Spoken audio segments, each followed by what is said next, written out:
A todos, les habla el licenciado Francisco Javier Sánchez Pérez, desde la ciudad de Mexicali, abogado fiscalista, egresado de la Universidad Autónoma de Baja California, con maestría en Derecho Fiscal por la Universidad Autónoma de Guadalajara. Primero, dar las gracias por tomarse la molestia de haberse inscrito a este webinar, el cual tiene como objetivo el poder dar un estudio profundo respecto a las jurisprudencias de algunas tesis en materia fiscal relevantes obtenidas en los últimos meses. Así que vamos a empezar, por respeto a la gente que ya está conectada y a la puntualidad. Daremos inicio a este webinar y agradezco a todos amigos, compañeros, conocidos, contadores y a los que aún no conozco, les mando un saludo desde Mexicali. Damos inicio el día de hoy para empezar a ver las tesis y jurisprudencias más relevantes en materia fiscal. Me gusta hacer un comentario antes de iniciar este tipo de pláticas, en el sentido de que hay jurisprudencias que pudieran parecer muy buenas y otras que pudieran parecer muy malas. Y como abogado tenemos que aprender, y como contadores tenemos que aprender a leer la jurisprudencia de cierto punto y ángulo donde le podamos sacar mejor provecho, inclusive hasta en las pésimas tesis que a veces llegamos a ver por malos, derivado de malos litigantes, o por malos magistrados, o por alguna otra razón, vemos criterios no favorables al contribuyente, pues nos sirven de algunos parámetros para tomar medidas preventivas para nuestros clientes, para nuestras empresas. Entonces, vamos a ir explicando y vamos a ir viendo cómo pudiéramos aplicar esto. Entonces, es sacar las cosas buenas, inclusive en tesis donde creemos que no es muy favorable para el contribuyente. Vamos con la primera tesis el día de hoy. Trataremos de hacer breve, más o menos tendremos duración de 45 minutos para poder contestar a lo mejor algunas preguntas que tengan aquí en el chat.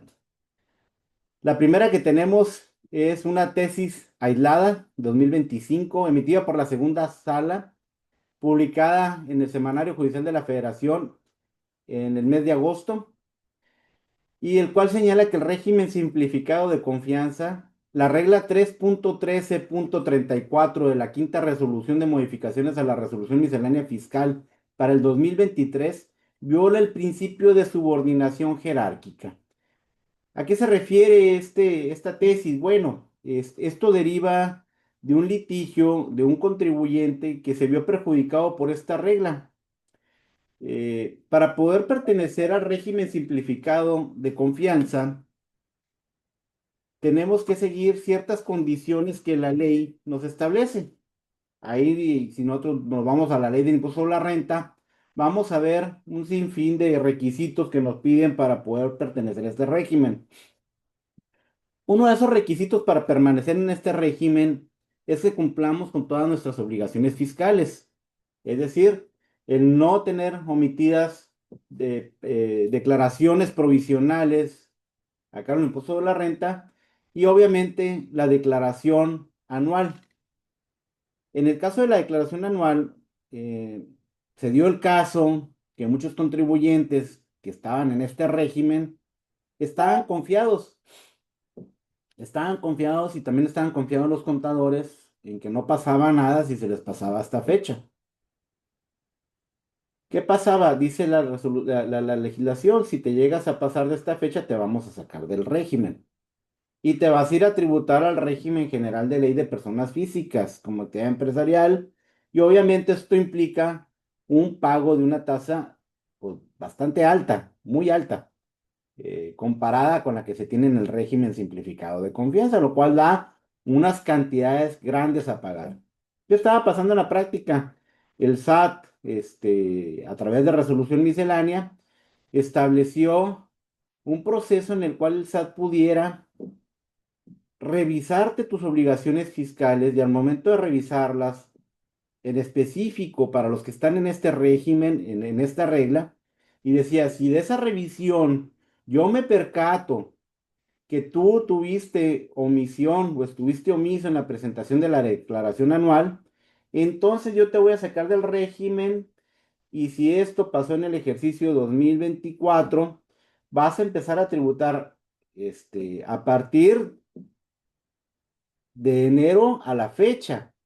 Es decir, hacían la norma de forma retroactiva. La resolución miscelánea se iba de forma retroactiva. Cuando la ley, en específico la ley de impuesto sobre la renta, en su artículo 113 inciso I, pues no lo señala así, nomás dice, me vas a sacar del régimen, pero no me especifica a partir de qué fecha y si esta pudiera ser retroactiva, que también sería inconstitucional si lo haría la ley. Sin embargo, esta disposición la dejaron a resolución miscelánea, esa condición, y dijeron que si te sacaban, entonces te iban a hacer retroactivo, te ibas a ir hacia el tiempo hacia atrás e ibas a tener que pagar los impuestos del mes de enero de ese ejercicio donde haya sido omiso, a la fecha ibas a tener que pagar los impuestos conforme a otro régimen. Bueno, pues esto causaba perjuicio al contribuyente, inseguridad jurídica y por aplicar de forma retroactiva, pues no le daba esa certeza de saber que le iban a aplicar esta norma hacia atrás. Y obviamente, como no lo señala la ley de impuesto sobre la renta, dice, oye, no puedes ir más allá, resolución miscelánea, no puedes ir más allá de lo que establezca la ley, por lo tanto, lo declaramos inconstitucional. Entonces, nos tocó mucho, con muchos clientes aquí en el despacho que fueron omisos y fueron omisos en llevar a cabo esto. Se les quiso hacer de forma retroactiva, lo peleamos y obviamente estamos viendo el resultado después de varios años de pelea, donde ya salen publicadas las tesis de todos esos argumentos que hicimos valer en los litigios y que son aplicables hoy en día a cualquier persona, ¿no? Hoy en día la regla ya fue modificada, no está así. Sin embargo, la ley de impuesto a la renta en ninguna parte nos establece que si nos sacan del régimen nos va a hacer de manera retroactiva, en perjuicio del contribuyente, tributar hacia atrás con otro régimen, cuando ya veníamos tributando el régimen simplificado, sino que a partir de la fecha en que te lo detecten, a partir de ahí para adelante vas a tener que pagar con el nuevo régimen, lo cual favorece bastante porque si no habría que ir hacia atrás, recalcular los impuestos y pasar a pagar unas cantidades que en algunas ocasiones puede ser muy exorbitante para el contribuyente. Tenemos una segunda tesis que, pues muy desafortunada por parte del tribunal, fue la segunda sala de la Suprema Corte, fue jurisprudencia por contradicción de tesis, está calientita, esta acaba de salir hace poco. Eh, esta tesis señala lo siguiente, esta tesis de jurisprudencia. La solicitud de devolución de saldo a favor, si la persona contribuyente no impugna la resolución que la niega por cuestiones formales, no puede presentarla nuevamente.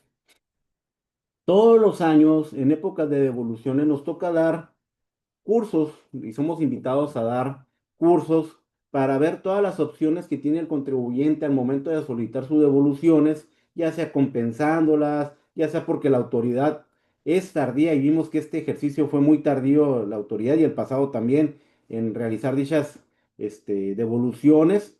Eh, no había dinero en las arcas del gobierno federal, hubo cambio de presidente y obviamente el anterior dejó en cero las arcas y eso hace que se retrasen las devoluciones por falta de dinero y obviamente la autoridad te empieza a poner muchas trabas, muchas trabas. Entonces muchos contribuyentes la metían, le ponían trabas, se les pasaban los tiempos para contestar esas trabas o requerimientos que hacía la autoridad de cuestiones absurdas con el ánimo de no devolver esos impuestos. Dejaban pasar tiempo y cuando pasaba el tiempo y no atendiste el requerimiento, te la tuvieron por desistida, o por no presentada la devolución, la solicitud de devolución. O no te preocupes, le decíamos como abogados, tú tienes la posibilidad en cualquier momento de volver a presentar una solicitud de devolución por ese ejercicio que estabas tratando de hacer que te regresen tu dinero y obtener, o atender ahora sí los requerimientos que te esté haciendo la autoridad, ya bien asesorado o cumpliendo con, como ya sabes que te van a pedir, ahora sí con todos los documentos que te van a pedir y con todos los asientos contables de forma correcta para que realmente proceda esa devolución y sin ningún problema la volvíamos a presentar la autoridad la admitía y adelante, ¿no? Con la devolución, no había ningún problema. Salvo que de fondo, no se lo quisieran otorgar, pues entonces ya dirección del contribuyente, mira, te está diciendo que de fondo no tienen la razón. Nosotros pensamos que sí, creemos que sí, porque así lo señala la ley y tienes la razón. Entonces ya acudíamos a un tribunal a poder manifestar de fondo que el contribuyente tenía derecho a esa solicitud de devolución de ese saldo a favor, y no había ningún problema. Para eso estaba la autoridad ahí, pues había un requisito formal que a lo mejor me lo pediste, yo no sabía cómo cumplirlo como contribuyente, se me pasan los días, no quita el derecho porque pues ahí sigue estando el derecho sustantivo, como dice la autoridad, hay que atender primero al fondo que a la forma, yo tengo ese derecho, pues, entonces la vuelvo a presentar, a ti no te quita nada, para eso estás, para servir como funcionario público en mis solicitudes. Eh, no soy perfecto para tener toda la documentación o atender todas las formalidades, y mucho menos soy un experto en el área fiscal. A lo mejor mi contador tampoco sabía que le ibas a solicitar esas cuestiones. Se nos pasó el tiempo, pero como en el fondo si me debes ese saldo a favor, esa devolución, pues yo tengo el derecho en cualquier momento de volverla a presentar y solicitártela y que me la puedas otorgar. Bueno, pues ahora, contrario a lo que dice la autoridad, ahora es más importante la forma que el fondo. Y ahora por cualquier cuestión, y lamentablemente, como lo vimos este ejercicio, vimos que la autoridad ponía muchas trabas en la solicitud de evolución y muchos requisitos y muchos requerimientos, solicitando cuestiones de forma que no tenían nada que ver con el fondo de si realmente procedía o no procedía la devolución, con el efecto de que el contribuyente fuera omiso en presentarlo y tenerlo por desistido o por no presentado, hacerlo perder tiempo y la federación ganar tiempo para no devolver o desanimar al contribuyente para no hacer esa devolución de saldo a favor. Entonces, ¿qué va a pasar ahora? Con esta jurisprudencia que emitió la Corte y que tiene ahora el SAT, pues va a decir ahora con mayor razón ponle trabas, exígenle mayores requisitos formales. Quien no sabe de litigio o no esté bien asesorado con un buen abogado o un buen fiscalista, se le van a pasar los términos de defensa y luego entonces, aunque la vuelva a solicitar esa devolución y aunque sabemos que sí le correspondían esos millones a favor, ya perdió su derecho de poderlo solicitar por el simple hecho de que no atendió un requerimiento hecho por la autoridad. Injusto, es injusto. Por eso son estos webinars que estamos tratando nosotros de darles a conocer con tiempo para estar al pendiente de cuando solicitemos alguna devolución. Primero, contar con toda la documentación que nos pudiera requerir la autoridad, cumplir con todos los requisitos formales que nos exige la legislación. Y en caso de un requerimiento adicional, de un cuestionario, atenderlo debidamente.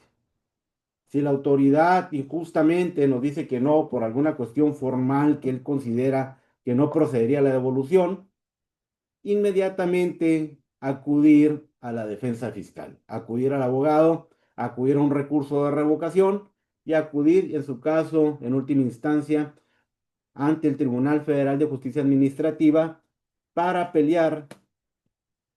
Primero, pues que esa formalidad no es necesaria para resolver el fondo del asunto y o señalar que sí se cumplieron con todos los requisitos formales independientemente de lo que diga la autoridad para negar la devolución y hacerle ver que sí procede la devolución de fondo.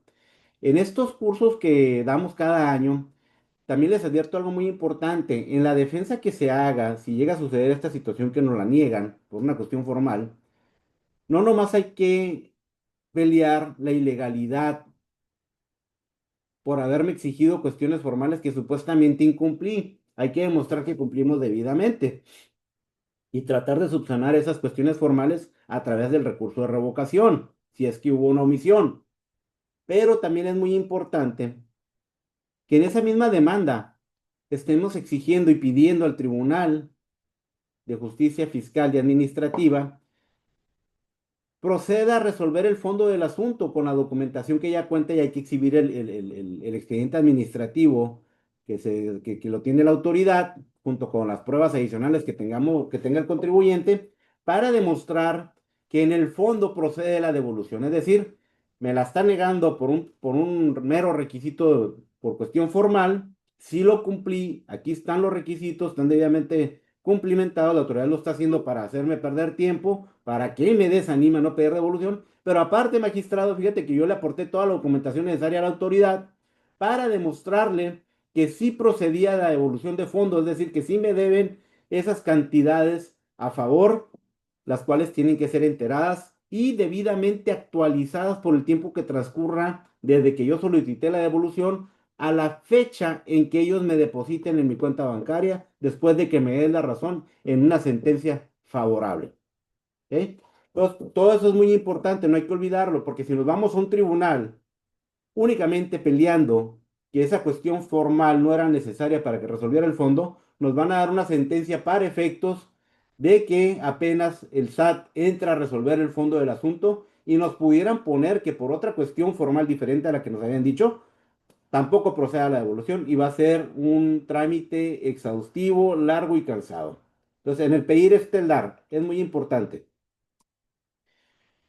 En esta misma jurisprudencia se señala una nota, dice, la sentencia que recayó a la contradicción de criterios resuelta por el Pleno Regional en materia administrativa con residencia en la Ciudad de México, derivó la tesis de jurisprudencia J50, la cual señalaba la solicitud de devolución de saldo a favor cuando no se combata la resolución de la autoridad fiscal que la niega, procede presentarla nuevamente subsanando los requisitos o defectos formales de la primera o aportando nuevos elementos.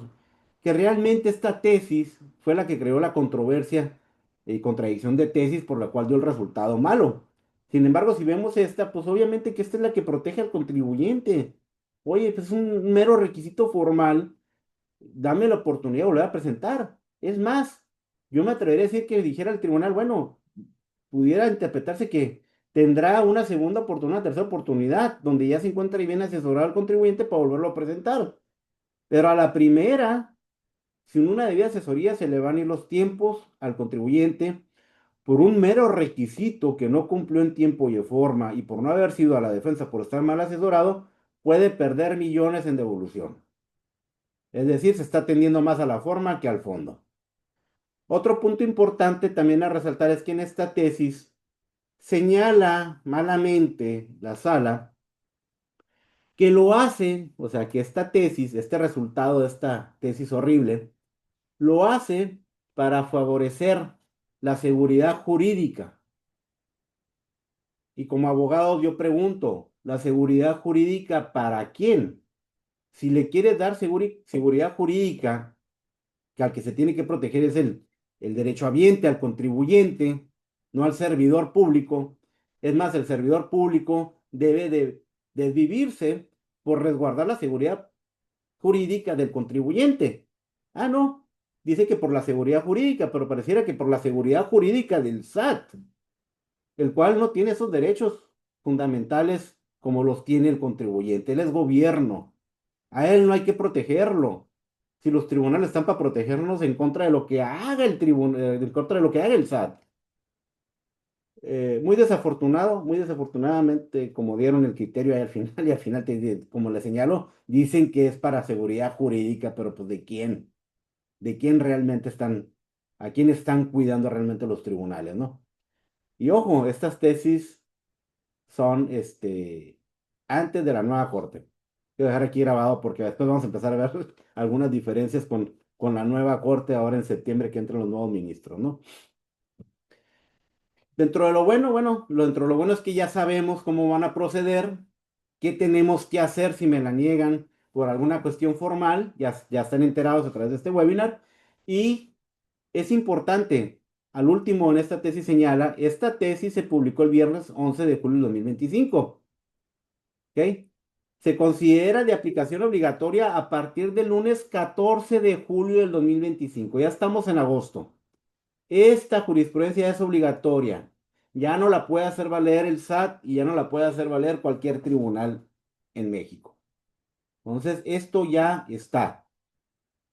Todos aquellos que vayan a tramitar devolución de saldo a favor y todos los contadores que estén tramitándolo, a la primera que el SAT se las niegue por cuestiones formales, por no haber cumplido algún requerimiento o alguna formalidad o algún requisito, inmediatamente hay que acudir a la defensa. Bueno, hasta aquí esta tesis. Vamos con la tercera. Eh, Esta fue emitida por la primera sala, es una jurisprudencia publicada en el Semanario Judicial de la Federación. Es del 2025 también, les digo, son tesis relevantes recientes. Esta tesis señala que la reserva de datos de los contribuyentes, el artículo 69, párrafo décimo segundo, fracción sexta del Código Fiscal de la Federación, que prevé como excepción la condonación de un crédito fiscal, es una medida que supera el test de proporcionalidad. Está muy rebuscada, pareciese no entenderse mucho de cómo viene el texto aquí, pero les voy a ir dando un poquito de explicación de cada concepto. Los datos personales en México, como sabemos, ya tenemos varios años la Constitución protegiendo a todos los ciudadanos de que sus datos personales sean confidenciales, que estén resguardados. Como sabemos, las autoridades fiscales pues cuentan con todos nuestros datos, inclusive los biométricos, que fue una lucha que también estuvimos dando en amparo, ¿no? Se violentaban muchos derechos a la intimidad y demás, y porque no sabemos o no tenemos la certeza de que esos datos estén debidamente resguardados por el SAT. Sabemos en los últimos años que varias de las instituciones han sido hackeadas y han obtenido esos datos, esa base de datos, personas ajenas al gobierno y que le pueden dar y le han dado mal uso a esos datos que tienen, esos datos personales, CURP, RFC, en este caso huellas dactilares, el rostro, datos biométricos de la pupila, entre otros que tiene el SAT, ¿no? Domicilio fiscal y pues, infinidad de datos que tiene el SAT. Entonces, esos datos personales pareciera una tontería, pero hay que resguardarlos y hay que ser muy celosos de esa información. Es un derecho constitucional el que esos datos se mantengan privados, sobre todo cuando están en poder por parte de la autoridad. El 69 habla del secreto fiscal y habla de cómo la autoridad va a resguardar esos datos, no los puede hacer públicos, no los puede exhibir. Sin embargo, en este artículo que hace ese resguardo de los datos del contribuyente, esa reserva que hace, que no la va a hacer pública, hace una excepción y la excepción es para cuando se haga una condonación de un crédito fiscal. Este caso derivó de una empresa que tuvo una auditoría, dentro de la auditoría se le impuso una multa que logró disminuirla al 20% con base a la Ley Federal de Derechos del Contribuyente, y ese 20% lo logró bajar a cero conforme al artículo 74 del Código Fiscal de la Federación, el cual señala que las multas podrán ser condonadas al 100%. Se apegó a este artículo, logró la condonación al 100%, pero el SAT le dijo, ok, ya la tienes al 100%, voy a publicar tus datos. Datos de contribuyente. El SAT tiene una lista de contribuyentes a los cuales se les ha condonado un crédito fiscal. Eh, estas puede ser para bien y puede ser para mal, puedo usar en dos sentidos. Mucha gente o muchas empresas pues quieren cuidar su imagen, su prestigio, su información confidencial, porque al hacerlo público pues ya es del dominio público, ya no es privado. El saber que yo adeudaba, que la gente sepa que yo adeudaba al SAT y que ahora todo el mundo lo sepa y que me condonaron ciertas cantidades, pues pudiera incomodar a muchos empresarios, ¿no? Fue el caso de esta empresa, lo incomodó, acudió a los amparos, se lo negaron, acudió a otra instancia, se lo negaron, se fue a revisión ante la corte, lo recibe la corte, le da entrada al asunto. Él peleaba la proporcionalidad, dice, el test de proporcionalidad no lo supera. ¿A qué se refieren con el test de proporcionalidad? Bueno, estos son, pudiera decirse, algunos términos relativamente nuevos hoy en día, incorporados a todo el sistema jurídico mexicano después de la reforma constitucional, donde se amplía de las garantías que teníamos individuales a los derechos humanos, y esto viene con doctrinas internacionales y principios jurídicos internacionales, donde dice hay que hacer un test de proporcionalidad, que quiere decir que si vas a restringir el derecho de un ciudadano o de un contribuyente en este caso, lo vas a restringir, tienes que justificar válidamente y sopesar como una balanza costo-beneficio. El costo-beneficio, que es el costo de hacer pública la información de un contribuyente contra el beneficio que éste pudiera tener de sí hacerlo público. Y vamos poniendo un test, dice un test de proporcionalidad, si la medida realmente es grave, mediana o leve. Es como se mide el test de proporcionalidad. Vamos a ver si esta medida es leve, media o grave. ¿Qué tanto te puede transgredir tus derechos? Y sopesar con el beneficio. Entonces aquí la Corte en el estudio lo que hizo es, en este test de proporcionalidad dice, sí es cierto que te están causando un daño porque están publicando tus datos personales, que la Constitución te los está protegiendo, la Constitución política te los protege. Nadie los debe hacer. Sin embargo, la autoridad pudiera llegar a hacerlo. El legislador, a través de la ley, pudiera hacer esta excepción como lo está haciendo en el Código Fiscal de la Federación, siempre y cuando justifique la causa y que esta justificación sea más a favor de toda la comunidad, de toda la sociedad, del interés público, que el tuyo personal, ¿no? Entonces, ¿qué dice? Mira, esta publicación es necesaria, ¿por qué? Porque el contrapeso de esto es que todo mundo se entere de a qué empresas, de a qué contribuyentes el SAT les está condonando cantidades, créditos fiscales.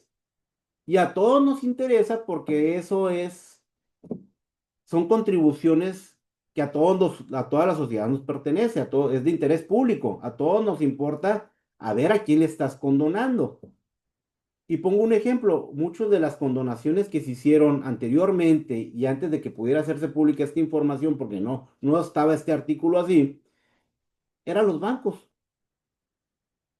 A los bancos se les hacía una condonación millonaria y millonaria exorbitante, cosa que no hacían con ningún otro contribuyente. O en específico había ciertas condonaciones a ciertos empresarios a los cuales el gobierno quería beneficiar. Entonces, era muy complicado acceder a esa información como ciudadanos, saber, oye, a ver, ¿a quién estás condonando? ¿Y qué cantidades les estás perdonando? ¿Y por qué a ellos sí y a los otros no? Porque pudiéramos cuestionarlos. Entonces la Corte dice, bueno, esa información pública va a ser de acceso fácil para toda la población, para todos los contribuyentes, todos los que estamos ahí apoyando al país, para saber a quién se le está condonando. Y la otra, aunque te está violentando hasta cierto punto tu garantía de reserva de datos, pues también estás obteniendo un beneficio de una condonación. Entonces lo trata de sopesar ahí la Corte, costo-beneficio, test de proporcionalidad, y se lo supera. Lo supera. La medida sí es cierto que causa una violación, pudiera ser leve comparado con el beneficio que se obtiene al poder tener esa información pública y que todo el mundo sepa qué es lo que está haciendo la autoridad y a quién se lo está condonando y qué empresas se están beneficiando de esas condonaciones, ¿no? Se los dejo a su criterio. Es parte de lo nuevo el test de proporcionalidad que pudiera aplicar a muchas cosas, sobre todo en materia legislativa, ¿eh? Siguiente tesis de jurisprudencia, emitida por la segunda sala, 2025 también, este es de junio. Restricción temporal del uso de los certificados de sello digital para expedición de comprobantes fiscales digitales por Internet constituye un acto de molestia. Bueno, hoy en día ya sabemos que en las facultades de revisión, bueno, facultades de gestión, aquí ahora hay que separar. Los que somos fiscalistas de hace mucho tiempo ya estamos acostumbrados a que había las facultades de revisión por parte de la autoridad, facultades de comprobación, las clásicas que teníamos, visita domiciliaria, revisión de gabinete, posteriormente revisión electrónica, que le daban buen resultado a la autoridad para poder comprobar que hayamos cumplido con nuestras obligaciones fiscales y en su caso determinar créditos fiscales, ¿no? De ciertos años para acá se adicionaron ciertos artículos, artículo 31, 33 del Código Fiscal de la Federación, en relación con el 17H, donde la autoridad puede gestionar con el contribuyente y verificar que haya cumplido sus obligaciones fiscales sin iniciar facultades de comprobación formalmente. ¿Qué significa eso? Que a través de cartas de invitación, a través del buzón tributario, te pueden decimos coloquialmente, llamar a misa para decir si has cumplido o no has cumplido. El SAT, sabemos que hoy en día, con las modificaciones al artículo 28, tiene toda la contabilidad en su poder de todos los contribuyentes, la contabilidad electrónica. Y todas las declaraciones las tiene de forma electrónica y aparte hacen cruces con inteligencia artificial. Entonces, casi casi en tiempo real, el SAT tiene información fidedigna de cuándo pudiera haber alguna falta de presentación de declaración, ya sea provisional o declaración anual, y diferencias en el pago de impuestos, sobre todo en lo que son retenciones. Retenciones de empleados, retenciones por arrendamiento, retenciones por personas físicas, a personas físicas, entre otras, asimilados a salarios y demás. Entonces, es lo más fácil que detecta la autoridad. Entonces dice, oye, yo detecto de forma automática en mi sistema que hay omisiones de obligaciones, te mando una invitación, este, y en el Inter, si yo veo que hay falta de pago de algún impuesto sin ejercer facultades de revisión, restrinjo el uso de los certificados de sello digital, que esto prácticamente se traduce en el no poder, por parte de la persona física o persona moral, el no poder emitir comprobantes digitales fiscales. ¿Ok? No puedo expedirlo. Luego, si no puedo expedir yo comprobantes fiscales digitales por internet, me voy a ver limitado también a poder realizar cobros a mis clientes. Es decir, es lo que era la factura anteriormente, como lo conocíamos como factura. Llamamos factura para que cualquier cliente hoy en día nos pueda pagar algún servicio, alguna venta que hagamos. Es necesario y nos solicitan siempre lo que es el comprobante fiscal digital. Al momento en que me restringen, que es decir, que ya no puedo yo emitir un comprobante fiscal, pues ya me veo limitado, ya no puedo tener ingresos, ya no puedo yo tener, hacer cobros a mis clientes. Y dicen, no, yo no te pago hasta que no me mandes un comprobante fiscal digital. Entonces nos lo restringen, por ahí, le pasó esto a una empresa, se lo restringieron.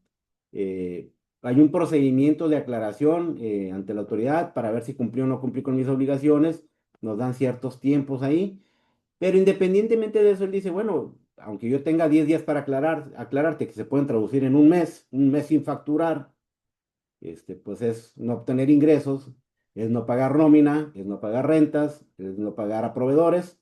Se genera una bola de nieve que perjudica al contribuyente, que perjudica a la empresa, que perjudica a su trabajo y a su actividad comercial, cosa que no sé por qué los tribunales y la corte no ha podido ver. Entonces, cuando esta persona acude al amparo por esa restricción temporal, dicen, ok, estás peleando que te está haciendo una restricción temporal del uso de certificado de sello digital y no puedes expedir comprobantes y que te debieron de haber dado derecho de audiencia antes de privarte de ese derecho. Bueno, la Corte en esta jurisprudencia lo que resuelve es que la restricción de sellos del uso de certificados para poder expedir comprobantes fiscales es un acto de molestia nada más. Dice, es un acto de molestia y no es un acto privativo. Es decir, no te están privando de nada, es un acto de molestia solamente. Y como es un acto de molestia, eh, pues no ocupas un derecho de audiencia previo. Es un acto de molestia que si tú en los días que te señala tu empresario, en los días que te señala el oficio de restricción, y aclaras ante la autoridad en esos días, pues el acto de molestia lo van a quitar.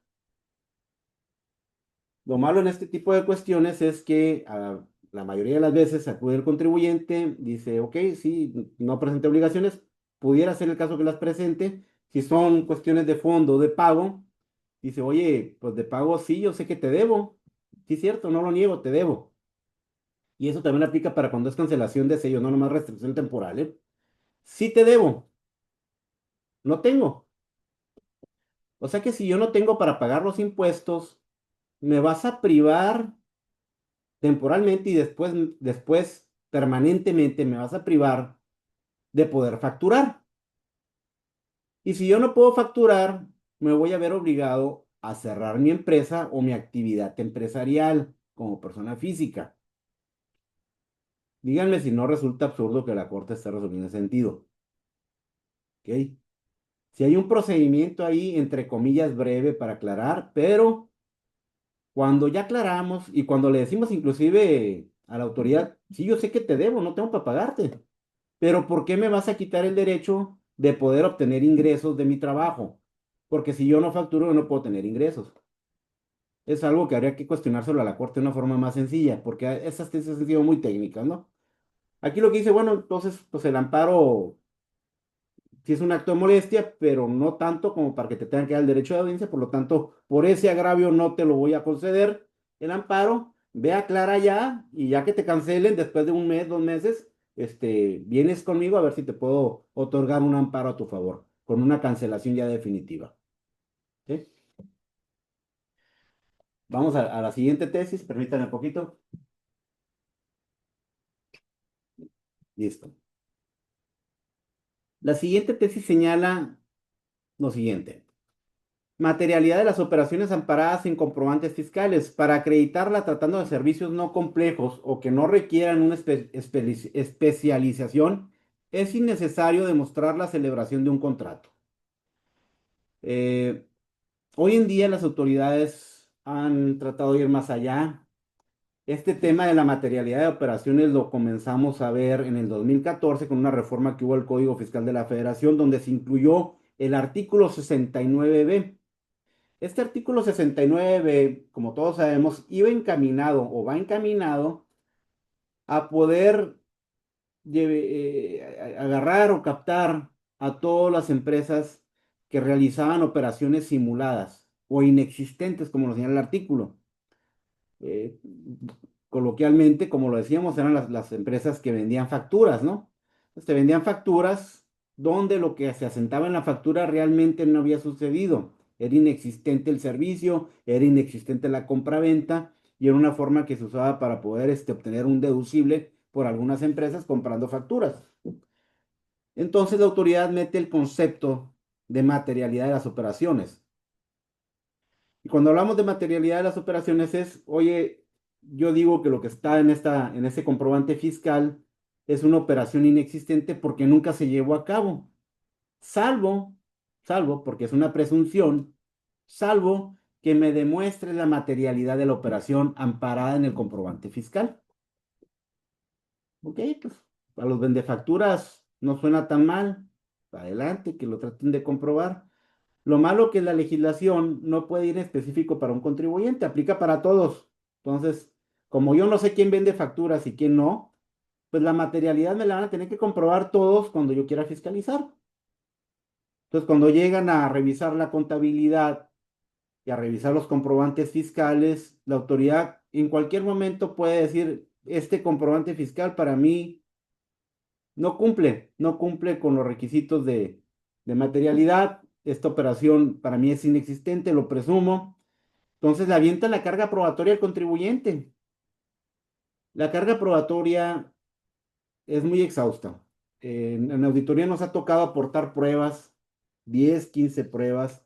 La autoridad sigue diciendo que con esas probanzas no es suficiente para acreditar la materialidad de lo que se pone en el comprobante fiscal y obviamente pone al contribuyente contra las cuerdas el no saber cómo poder demostrar esa materialidad. Y luego peor, peor, porque dice el SAT, no nomás para estas operaciones del 69B. Cuando yo ejerza las visitas domiciliarias, las revisiones electrónicas, las revisiones de gabinetes, de igual forma, yo puedo desconocer en cualquier factura la inexistencia de operación, sin aplicar el 69B, sin haber publicado a alguien que vendía facturas y que estés vinculado con él, yo puedo desconocerte la materialidad de lo que tú pusiste o asentaste en un acta, en un comprobante fiscal digital. Y te aviento la carga probatoria para que tú me trates de demostrar. Y nos pedían una exhaustividad de pruebas, contratos, este, el CFDI, contratos, pólizas, transferencia bancaria, que demos el diploma de la persona que nos prestó el servicio, que tengamos bitácoras de entrada y salida del personal que nos prestó el servicio, un sinfín de requisitos y de pruebas, las cuales, pues es muy cansado estar en la auditoría y al final de cuentas ellos quieren recaudar, nos rechazaban todas las pruebas, ¿no? Este tipo de tesis nos viene a beneficiar como contribuyentes, donde dice que si el servicio no es complejo y no requiere una especialización, pues sería innecesario inclusive tener contrato. Porque la otra forma sería, oye, pues, ¿qué me aconsejas? Pues ten contrato para todo. Porque si no, el SAT no te va a creer y te va a decir que no hay materialidad y esa factura te la va a querer tomar como no deducible, te va a traer aparejado una omisión te lo va a poner como acumulación de ingreso, ese no deducible, y obviamente, por lo tanto, te va a salir impuesto a pagar, multa, recargos, actualizaciones y demás, ¿no? Entonces, sí trae un perjuicio grave al contribuyente y ni modo que tengamos que tener por cada comprobante fiscal digital un contrato de fecha cierta elevado en escritura pública para darle gusto al SAT y aún así de todos modos no le damos gusto, ¿eh? Entonces, son requisitos que nos pedían de más, todo el tribunal dice, espérate, no es necesario tener contrato por todas las operaciones. Entonces, primero, pues con esto se pueden ganar litigios cuando no se cuentan con esos contratos. Y la otra, si hacemos servicios complejos, o especializados. Si una empresa viene a mi empresa y me presta servicios muy complejos o muy especializados, pues pidámosles el contrato o hablemoslo al abogado, a nuestro abogado. Oye, abogado, fíjate que me van a prestar un servicio de marketing muy especializado, es muy complejo, es intangible porque es virtual, es en la línea, es en la nube. Si viene el SAT no me lo va a entender. No va a entender para qué uso esa tecnología para las ventas de mis bienes y servicios. Entonces, hazme un contrato donde le expliques paso a paso todo en qué consiste el servicio que me va a prestar esa empresa que viene. Máxime que la cuantía de ese comprobante fiscal o de las cantidades de ese contrato que voy a tener que pagar, pues ya exceden de ciertos montos, ¿no? Aquí, cuando hacemos auditorías legales y de protección a la empresa, pues sí hacemos un checklist y revisamos con mucho cuidado las cuantías. Decir, oye, ya excede de 500,000 pesos para arriba, ten cuidado porque si te toman un no deducible nomás por no tener un contrato en esta operación, pues ya la cantidad es bastante fuerte, ya son de las que pudieran ser observables. Entonces, de ciertas cuantías, con ciertos servicios, sí recomendamos siempre tener contrato de prestación de servicios, aunado a otras pruebas para comprobar la materialidad, ¿eh? En ciertas circunstancias no, como lo marca la tesis, y decimos, bueno, no es tan necesario, no es tanto la cuantía, o siendo alta la cuantía, no es tan complejo, no es un servicio tan especializado, es lo que haces común día a día. Sería ilógico que día a día tuvieras que hacer un contrato por cada factura que te envíen para justificarle al SAT que tu gasto es estrictamente indispensable y que la operación realmente se llevó. La siguiente tesis, emitida por el Tribunal Federal de Justicia Administrativa en la Sala Superior, eh, fija jurisprudencia.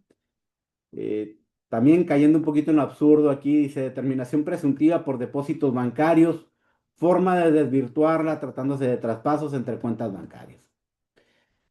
Sabemos que es muy común a veces en las empresas tener no nomás una cuenta bancaria, es decir, si yo tengo una persona moral, soy una maquiladora, sería absurdo decir nomás tenemos una sola cuenta bancaria para no confundir al SAT cuando nos venga a hacer una auditoría, ¿no? Pues generalmente las empresas mínimo de 3 cuentas bancarias para arriba es la que se maneja. Sabes que en una cuenta depositamos el IVA, en otra cuenta mandamos los impuestos, perdón, en otra cuenta mandamos lo que tenemos que pagar a proveedores, en otra cuenta tenemos el dinero de la nómina y hacemos traspasos entre cuentas de la misma empresa. Ojo, de la misma empresa.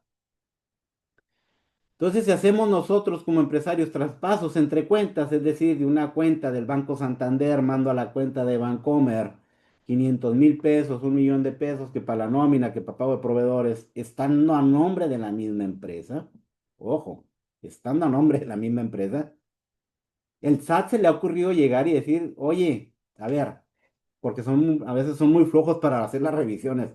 Y en lugar de pedir la contabilidad, lo que te piden son los estados de cuenta bancario. Y todo lo que se ingresa como depósito en la cuenta bancaria, ellos lo quieren ver que esté corroborado con algún comprobante fiscal digital. Ok, hay un comprobante fiscal digital, aquí está el depósito, el ingreso para persona moral o para persona física. Pero cuando no hay un comprobante fiscal digital, dicen, oye, aquí hay un ingreso de 500,000 pesos. ¿De dónde vino? Y el contador de la empresa lo primero que dice, oye, espérame, esos 500,000 pesos nadie me los pagó, no hay un comprobante fiscal porque nadie me los pagó. Simplemente pasé del Banco Santander a Bancomer. Hice una transferencia entre bancos de la misma empresa. Las cuentas están a nombre de la misma empresa. No, para mí va a ser, dice el auditor, para mí esto, alguien te pagó algo, debe ser un ingreso, se debe presumir un ingreso, máxime que no lo tenías contabilizado, lo voy a presumir conforme al 59 del Código Fiscal de la Federación, un ingreso por no tenerlo contabilizado, y no me das suficientes pruebas para mí en auditoría para poder comprobar que no es un ingreso. Eh, Aquí yo siento y digo que debemos de manejar más la lógica a tener este tipo de resoluciones y me extraña porque es el Tribunal Federal en la Sala Superior. Que dice, oye, es la misma empresa. Ustedes díganme en qué supuesto en la misma empresa se pudiera estar pagando algo. Ella misma. Y tener un ingreso y un ingreso que deje utilidad para efectos de impuesto a la renta, pagar ese impuesto. Pues no lo hay. Entonces, para desvirtuarlo, aquí lo que nos señala el Tribunal Fiscal, fíjense, dice que para desvirtuar de que alguien no te pagó algo, o sea, a pesar de que le demostraste que es transferencia bancaria entre dos bancos, pero que está la cuenta a nombre de la misma empresa, tiene que demostrar que se registró contablemente dicha operación y que además no se incrementó el patrimonio del enjuiciante. Debe de ofrecer la prueba pericial contable con la que mediante preguntas idóneas se apoya al juzgador a dilucidar si existe correspondencia entre las cantidades transferidas.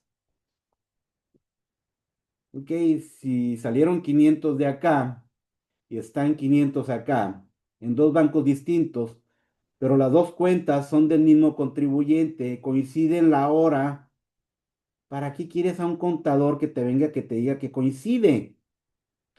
Si de las mismas pruebas documentales expedidas por el banco se está demostrando que coinciden. Bueno, tengan cuidado porque nos confiamos porque es algo tan lógico que digan, ¿cómo me vas a determinar ingresos presuntos si me saqué el dinero de una bolsa y me lo metí en la otra del pantalón siendo yo mismo y quieras decir que alguien vino y me pagó? ¿Ok? Entonces, a lo mejor volteando la carga probatoria, ¿no?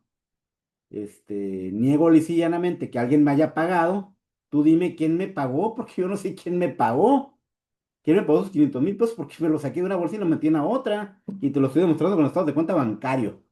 O sea, no sé qué tanta fe pública pudiera darle el contador para decir que sí son, o sea, y darle esa certeza al juzgador cuando de las documentales se desprendería esto sin necesidad de tener que aportar una prueba contable, pericial, ¿no? Bueno, hay que tener cuidado con los traspasos, sí hay que tenerlos bien documentados, para que si la autoridad no los llega a cuestionar, no pasemos de auditoría a caer a un juicio donde tengamos que aportar hasta la prueba pericial contable. Otra buena tesis aquí, Código Fiscal de la Federación, también una jurisprudencia. Nos señala Código Fiscal de la Federación y su reglamento. Es ilegal el requerimiento por parte de las autoridades fiscales que pidan la contabilidad en forma de integraciones especiales. Hoy en día es muy común. Las últimas auditorías que hemos atendido de clientes en la orden y dentro de las actas parciales le han estado exigiendo a los contribuyentes que defendemos que por favor pongan la contabilidad en integraciones especiales. ¿Qué son integraciones especiales? Pues prácticamente es un formato de Excel que hasta la misma autoridad nos dice, ahí te va el formato, así quiero que me lo pongas, en una celda pon esto, en otra celda pon esto, en otra celda pon esto. ¿Para qué? Para que me facilites mi trabajo de auditor. Porque si yo te pido toda tu contabilidad, los registros, libro mayor, libro de ingresos, de egreso y todo, pues voy a tener que hacer yo la chamba completa en Excel, voy a para determinar si realmente pagaste, enteraste bien los impuestos, determinar tus ingresos, tus egresos, tus gastos, tus deducibles, tus IVAs. Y a mí me da mucha flojera, tengo mucho trabajo. Yo, servidor público, no quiero trabajar, que lo haga el contribuyente. Además de todas las obligaciones contables que ya tienes, que son muy vastas en el Código Fiscal de la Federación, es mucha carga tributaria que tiene el contribuyente. Aparte, ahora que te reviso, quiero que me hagas una tabla de Excel con estas integraciones especiales para que me facilites mi trabajo. Así en la misma tablita, hasta tú mismo me vas a decir que debes y me vas a ahorrar la chamba de tener que sacar yo la determinación, que inclusive esa tabla la usan y la vuelven a transcribir dentro de las actas parciales para efectos de la determinación y fundamentar y motivar sus actos de autoridad. Bueno, aquí el tribunal resuelve que cuando la autoridad nos pida integraciones especiales, pues esos requerimientos son ilegales y por lo tanto pudiera traer una nulidad, dependiendo en ciertas situaciones, pudiera traer la nulidad de todo el acto de fiscalización, ¿no? ¿Por qué? Porque me estás obligando a usar un formato que la ley no me obliga para entregarte así la contabilidad. Ojo, si nosotros le hacemos caso a la autoridad y cumplimos y le entregamos esas integraciones especiales tal y como las quiere, pues dice el tribunal también, si tú se las entregaste y le quisiste hacer la chamba a la autoridad, pues lo siento, aunque no tenían derecho a pedírtelo como tú cumpliste, pues ¿cuál agravio te causa? Si tú le estás haciendo caso a las ilegalidades y se las estás cumpliendo, pues yo no veo en qué te pudiera causar daño si tú mismo le estás haciendo caso a algo que te solicitaron de forma ilegal, ¿no? Hasta ahí, por ahí van, dicen que no sería invalidante la nulidad, que sí es ilegal, pero que no sería invalidante de la auditoría si cumplimos con las ilegalidades que nos están pidiendo. Siguiente tesis es sobre la ley del impuesto sobre la renta. Esta es una tesis aislada. La quise poner aquí por la importancia que tiene y por lo común del caso, ¿no? Dice, baja el régimen simplificado de confianza, no se actualiza cuando el contribuyente presenta su declaración anual del impuesto a la renta en forma extemporánea pero espontánea. Por ahí también el SAT se está dando la tarea de repente el contribuyente cuando iba a presentar sus declaraciones en el régimen simplificado, decían, hey, licenciado, me hablaban, fíjate que me acaban de mover de régimen, yo no hice nada, la autoridad lo hizo de forma unilateral, eh, y ya me sacaron del régimen, ya me sacaron del régimen, y yo no quiero tributar ni nuevo, yo no lo hice. Dicen, bueno, presentaste tu declaración anual, ¿sabe qué? No la había presentado, pero ya la presenté, pero pues ya no me están regresando al régimen simplificado de confianza. ¿Qué puedo hacer? Bueno, pues habría que impugnar esos documentos, ¿no? Hay que impugnar esa resolución que te dio el SAT donde te está mandando a otro régimen. Entonces decíamos que el acto de autoridad que lo hizo de forma unilateral causaba agravio porque me cambió de un régimen y a mí nunca me lo hizo saber. Me cambiaste de un régimen, yo pertenecía a un régimen, me cambiaste, nunca me dijiste por qué. Allá en litigio nos contestaba la autoridad, es que fíjate que no habías presentado tu declaración anual. Entonces ahí ya nosotros aportábamos la prueba en litigio y decimos, no, fíjate, si te la presenté, aquí está. Este, Oye, es que no, cuando yo te di, te cambié de régimen, no la habías presentado. Bueno, fue de forma espontánea, nunca me requeriste la declaración. Si tú me hubieras requerido la declaración anual y me hubieras hecho ver que no la presenté, es decir, me hubieras evidenciado y me hubieras dicho que me ibas a cambiar de régimen en ese instante, yo me hubiera dado por entendido, no lo hubiera presentado en tiempo porque ya lo habías descubierto tú y me lo habías notificado, pero como no lo hiciste así, no hiciste un procedimiento, entonces fue extemporánea mi presentación de declaración anual, pero fue espontánea. ¿Por qué? Porque no fue a requerimiento tuyo. Nunca me lo exigiste, nunca me dijiste que me habías descubierto o habías detectado que no la haya presentado. Luego entonces esta se considera espontánea. extemporánea pero espontánea. Y como fue espontánea, me beneficia. Me beneficia porque tú nunca la detectaste, la presenté extemporánea, espontánea, no me puede retirar del régimen. Y esta tesis viene a reiterar eso. No lo puedes sacar del régimen si la presentó de forma extemporánea pero espontánea. Entonces nos han dado la razón las sentencias del Tribunal Fiscal que han sido, afortunadamente han sido resueltas en un tiempo muy breve. Tarda menos de un año en resolverse este tipo de asuntos en el tribunal, y ordenan al tribunal, regrésalo al régimen. Y no le puedes exigir las obligaciones de otro régimen más que las del simplificado. ¿Ok? Y lo ordena también al contribuyente que se regularicen sus obligaciones ahí en el régimen simplificado, ¿no? Ya una vez que te regresen al régimen y que dentro del portal tú puedas hacer tus movimientos, ¿no? Entonces, esa es una buena que ha salido para los contribuyentes y que han podido quedarse y permanecer en el régimen simplificado. Sabemos que es muy costoso quien viene tributando en este régimen salirse a otro régimen, ¿eh? Otra tesis de jurisprudencia del 2024 es un poquito más viejita, pero es buena, es de octubre. Erogaciones estrictamente indispensables. La procedencia de su deducibilidad en el impuesto sobre la renta no depende de la forma en que fueron descritas en el comprobante fiscal que las ampare, sino de la naturaleza de la operación que les dio origen. Aquí nos vamos al concepto de estrictamente indispensable. Dentro del texto de toda esta tesis se nos señala por parte del tribunal que la Corte ha sido muy reiterativa en decir que todos los gastos del contribuyente van a poder ser deducibles siempre y cuando sean estrictamente indispensables. Y por estrictamente indispensable considera todos aquellos gastos que le ayuden a la consecución del objeto de la empresa o de la persona física. ¿A qué te dedicas? ¿Qué es tu objeto en la persona moral, en la constitutiva? ¿A qué te dedicas como persona física? Y si el gasto que estás haciendo tiene que ver directa o indirectamente en algo que te lleve a cumplir tu objeto, ese gasto va a ser considerado estrictamente indispensable y va a poder ser deducible. Entonces, bajo ese principio dice, bueno, hasta indirectamente. Y ojo, porque también hace la aclaración en esta tesis que la Corte ha sido reiterativa en decir que no necesariamente, como lo señala el SAT en muchas resoluciones, no necesariamente ese gasto que tú hagas de prestación de un servicio o lo que sea, que hagan a tu empresa, no necesariamente te tiene que dejar beneficio económico. Es decir, ay, gastaste eso en marketing y no vemos reflejado tu beneficio económico, nomás lo gastaste para obtener un deducible y por lo tanto no es estrictamente indispensable y no te lo va a tomar como un deducible. No, dice la Corte, espérate, y el tribunal lo reitera. No necesariamente ese gasto te tenga que dar un beneficio económico. Puede ser que no te dé un beneficio económico, pero que ese acto o esa prestación de servicio que te dieron o esa compra-venta haya servido para que te acerque más a tu objetivo o a cumplir el objeto de tu empresa o de tu actividad. Ojo.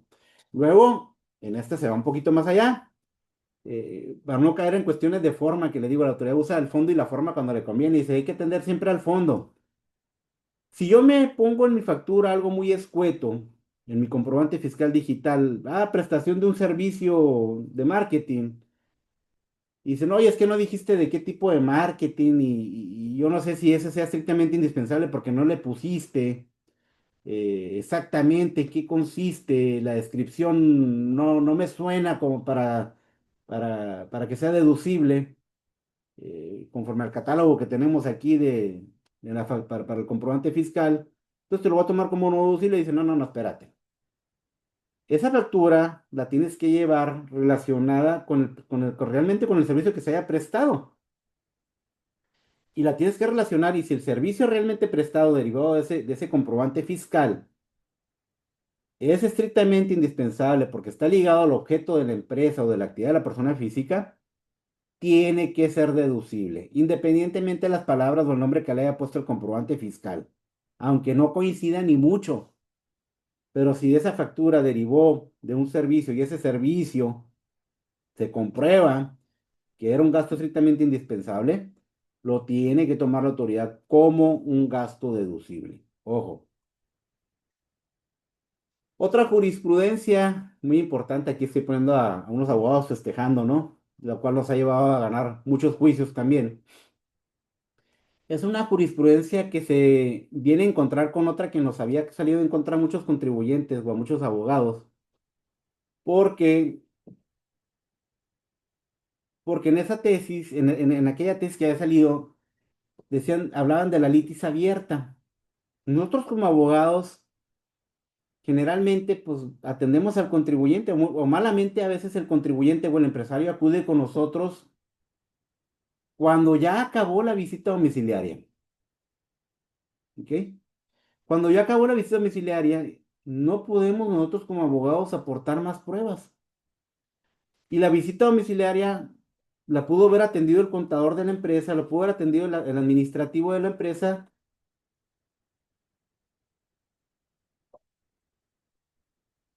o la pudo... A ver, me están comentando que las filminas no se están compartiendo. Déjenme revisar. No sé si en sus comentarios me pudieran poner ahí si se están compartiendo o no.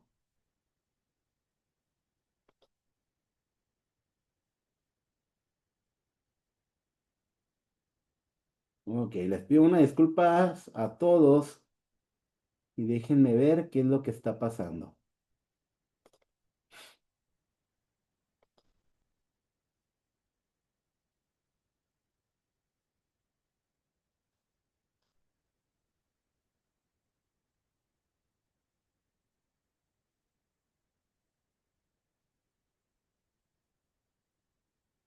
Voy a salir y vuelvo a entrar. Se vuelven a conectar, por favor, para poder compartir las filminas. Una disculpa.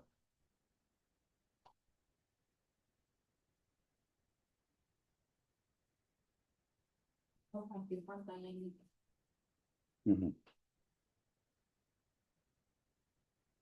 ahí donde está el foquito verde abajo, ahí se comparte. Ahí, abajito. No, está compartido, pero para la autorización me está pidiendo que me salga. Mm.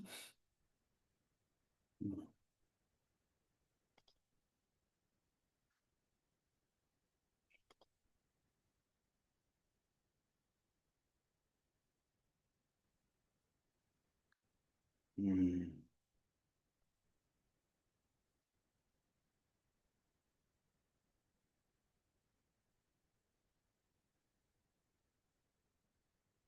Digo que sí, lo está compartiendo así, pero dice que pues, ella parece,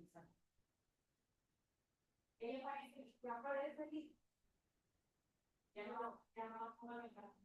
Ahí ya está, ya. Listo, me dicen que ya están compartiendo, ahora sí. Una disculpa ahí, no me percaté de esta situación. Bueno, la cuestión es que aquí fueran viendo. Igual, tengo sus correos electrónicos, con mucho gusto les voy a hacer llegar la presentación, ¿eh? Una disculpa, yo creo que lo estaban viendo.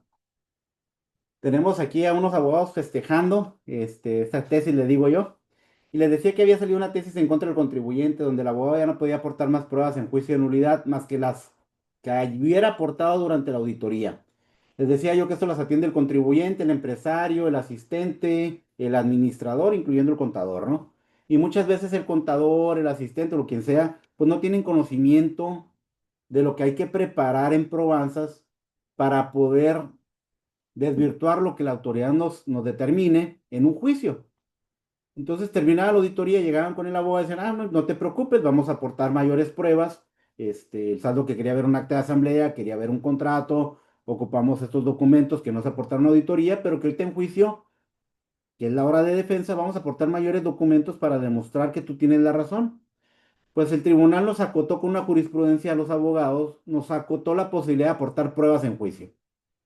Nos quedó una ventanita por ahí de agotar el recurso de revocación, donde sí podemos aportar más pruebas, porque es ante la misma autoridad, pero pues ahora tenemos que agotar el recurso de revocación y luego acudir a juicio. Bueno, ese mismo principio de no dejarnos aportar pruebas en juicio por litis abierta, ahora se lo aplicaron a la autoridad. Nosotros como abogados decíamos, ok, yo no puedo aportar pruebas, pero la autoridad tampoco, más que las exhibidas en el área administrativa. Nos íbamos a recurso de revocación en el recurso de revocación hacíamos la negativa de conocer ciertos actos administrativos. En el juicio decíamos, oye, en el recurso, oye, no conocí la notificación de la resolución o no me diste a conocer el último acta parcial, niego ligeramente haberlo conocido. La autoridad decía, pues no te la doy a conocer aquí tampoco. Y nomás te hacían la afirmación al resolverte el recurso. Sí, sí, sí te la notificamos, sí te la dimos a conocer. Y está hecha legalmente. Y vete a pelear al tribunal. Nosotros decíamos, ah, qué bueno que no me la diste a conocer. En juicio la sigo negando, no me la diste a conocer. Entonces en el juicio sí se asusta el SAT y dice, oye, no, ¿sabes qué? Sí, sí te la di a conocer, mira, perdón, sí te la notifiqué. Aquí está la prueba de que te notifiqué y aquí está el último acta parcial que dices que no conociste. Entonces nosotros le decimos, oye, el momento procesal oportuno para aportar pruebas era en el recurso de revocación en instancia administrativa y no me lo quisiste dar a conocer. Pues como no me lo diste a conocer allá, ya no lo puedes venir a aportar aquí. Ya no tienes oportunidad de aportar pruebas, como yo tampoco tengo oportunidad de aportar más pruebas. Y tiene que haber equidad procesal. Luego, entonces, tu derecho quedó procluido. Y aunque la autoridad aporte estas probanzas, el tribunal dice no son válidas. Haz de cuenta que no las exhibiste. Y si él dijo que no las conoció, no las conoció, tú no trajiste pruebas ya no puedes traer más. Tiene razón, no se las exhibiste en el recurso. Haz de cuenta que no existen. Le voy a dar la razón a él porque ese documento, haz de cuenta que no existe y no se lo notificaste.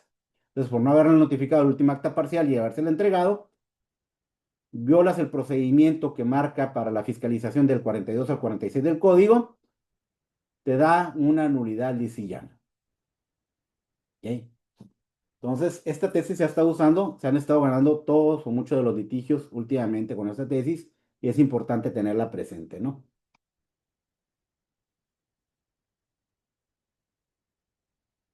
Por último, y con esto concluyo, agradezco su tiempo, me excedí un poquito más del tiempo que tenía aquí contemplado. Me pesa no haberles podido compartir todas las primeras, no sé que no las estaban viendo. Les digo, se las voy a hacer llegar la presentación con mucho gusto por correo electrónico a todos los que se inscribieron.